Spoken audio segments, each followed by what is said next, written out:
Can I tell you something straight from the heart? You love your grandchildren. You would give them the moon, the stars, and every single penny in your bank account if you thought it would guarantee them a happy, secure life. But I need you to hear me, and I need you to hear me loud and clear right now. Loving your grandchildren does not mean sacrificing your own financial survival. Every single day, I talk to people just like you, people in their late 50s, 60s, and 70s, who are quietly draining their retirement savings, running up credit card debt, and delaying their own retirement dreams because they cannot bring themselves to say one simple word to their family: no. They are paying for grandbabies' private school tuition, buying expensive clothes, funding lavish birthday parties, covering club sports fees, pitching in for summer camps, and even taking on massive parent plus student loans for college. And do you know why? Because of fear and guilt. You fear that if you don't step in with your checkbook, your grandchildren will fall behind, or worse, that your adult children might resent you or withhold visits.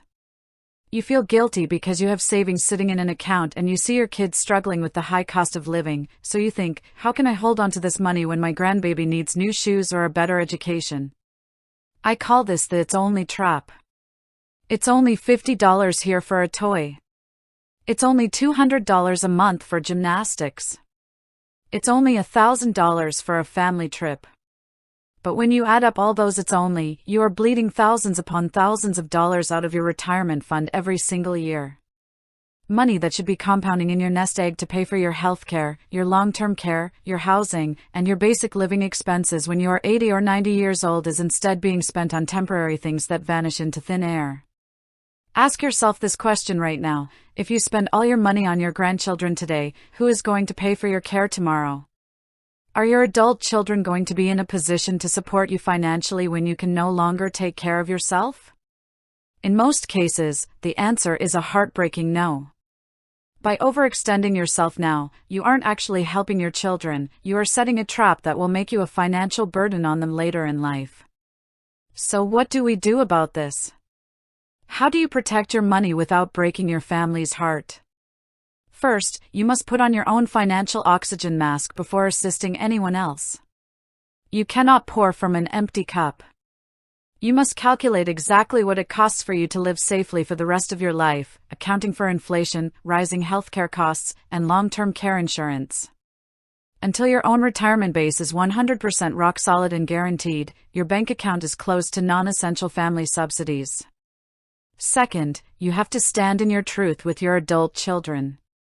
Sit down with them and have an honest, loving conversation. You don't have to be angry or defensive. You simply say, I love you and my grandchildren more than life itself, but my income is fixed now. To ensure that I never have to rely on you financially when I get older, I have to strictly budget every dollar I have. That means I can no longer pay for extras or cover monthly expenses.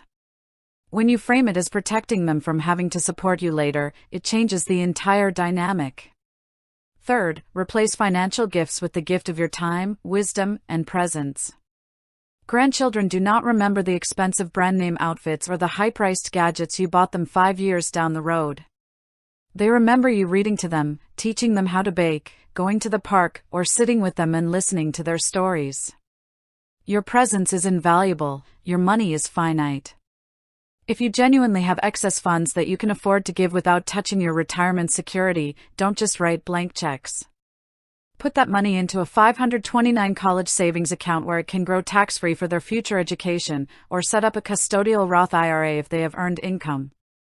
Always remember my fundamental rule: people first, then money, then things.